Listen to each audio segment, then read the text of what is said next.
What's up guys, Tim here. Got another tutorial for you today. This is on this pattern here. This is called the fishbone bar, and if you follow my channel you'll realize that this actually looks and sounds similar to another bracelet style that I did before, and that was this one here, the fishbone zipper. So same name and somewhat similar look, kind of, but not really. This one has the color slightly more integrated. Anyways, I want to give you guys a quick close-up look before we get into the instructions. So there it is there. And of course, knot and loop closure, my usual way of wearing a bracelet. And this is the back side here. It looks quite different, and it's actually kind of interesting. You can actually probably wear the bracelet this way as well, but this side is what the pattern is known as, or it's what it's seen as. Okay. So, that being said, let's get into it. Alright guys, so I got my paracord ready. This is the knot and loop closure method, so I've got my spine pre-tied. You don't have to do that ahead of time, but I just like to have it ready. So I've got my stopper knot tied at the end, and I've kind of already measured out how long I need my bracelet to be. And if you don't know how to tie the stopper knot, I will annotate that in this video. And of course up here, this will be our loop for our closure. I've got my paracord ready. I've got two colors, the red and black pattern as well as the solid black. I've got about 4 feet of each, and this bracelet in particular, it's a bit, the amount of bracelet formed with 1 foot is a bit less than 1 inch, so you may need it's a little bit more paracord than the 1 foot per inch, so like about a foot should create maybe 3/4 of an inch, so just to keep that in mind. Alright. Yeah, so just a word of warning, when we start weaving this, it's a little confusing because you're actually weaving the inside of the bracelet, and the presentation side is on the opposite side you're weaving. It's not like the cobra stitch where, you know, it looks the same or more or less on both sides. So yeah, that might be a little confusing at first, but don't worry about it, okay? So yeah, we're gonna start off by putting our locking down our 2 threads or 2 strands onto the spine. I'm going to do that with just a very simple, I see it's like a bow knot, you know, that knot you tie when you tie your shoes, and we've all done that. So I'm just going to put that down. I'm going to put the paracord behind my spine here. I'm just going to tie the usual, that simple, you know, over-under knot, like when we tie our shoes. Get that through there. And you want to keep the melted end behind as much as possible. You want it on one side, you don't want it showing. Right? So as you can see here, very simple so far. See just that over-under knot that we all do when you tie our shoes. And then this is where you form your loop. So that's about, yeah, our 1/2 inch loop, so that should be good. Now before you start, you're going to want to flip it over, because as I said, the side you're weaving on is actually the inside of the bracelet, so this will be hidden on the inside, and this will be the outside. Alright, so before you start, you're going to have to decide which color you want to be more prominent on the presentation side. So because I want the red and black to be the main color on the presentation side, I'm going to start with the opposite of that.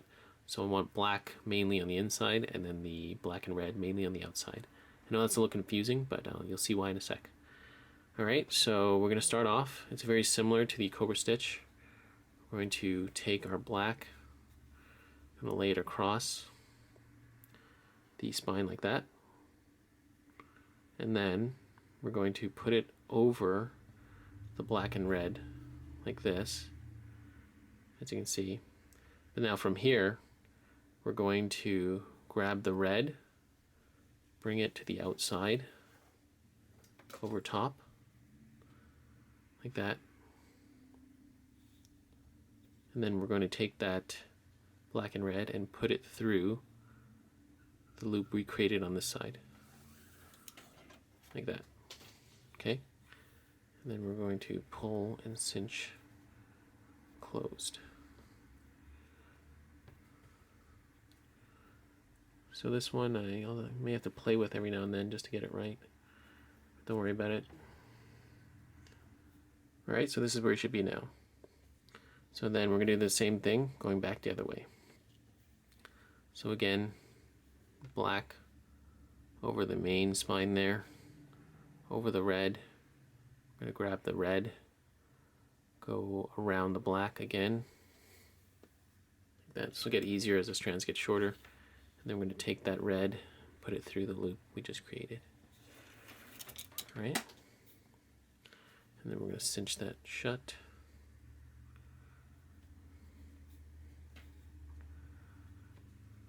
Now this weave, I will say, is a little, I guess you can say temperamental, if that makes sense.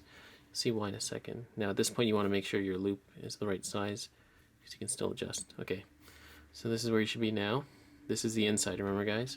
And you can see the fishbone starting to form on that side. So again, I'm going to show you. I'm going to take the black over there. I'm going to put, sorry, we're going to take the black over top like that. We're going to take the red from underneath, like that, and then we're going to put it through the loop on the other side.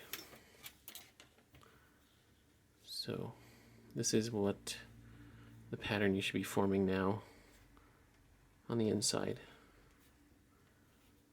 All right, let's give you a closer look. Like that. And then the presentation side, see it's forming here. So do check on the presentation side every now and then. And to make this bracelet look good, you see how I've got this gap here? You don't want that too big. You just have to kind of, you know, play with it every now and then to make sure all the spacing of the knots is right, okay? So I'm just going to do a few more to show you guys. Yeah, we're going to go black over everything like that. And then through to the other side. And again, it always gets a little confusing when you have all these long strands, but the more you do it, easier it gets.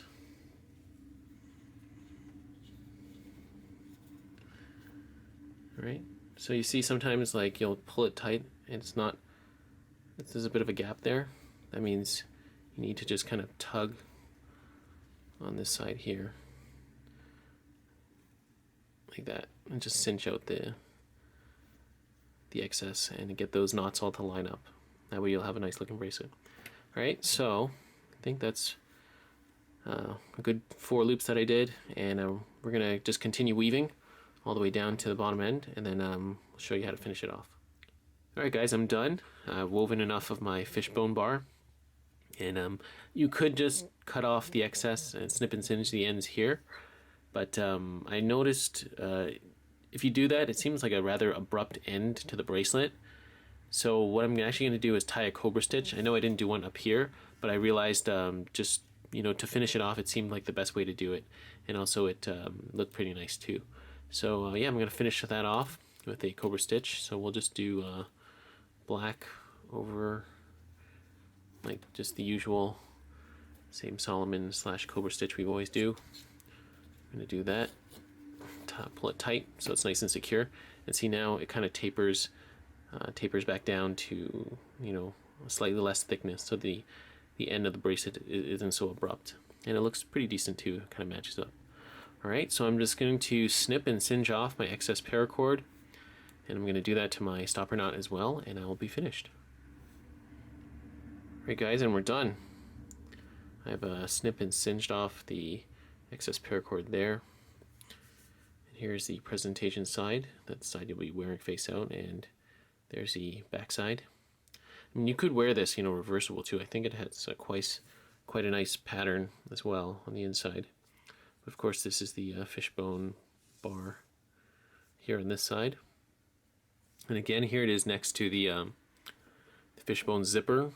So they are somewhat similar, but at the same time, I think still think they're very different, because you have, you know, the separation of color from left to right on this side. This one's a bit more integrated.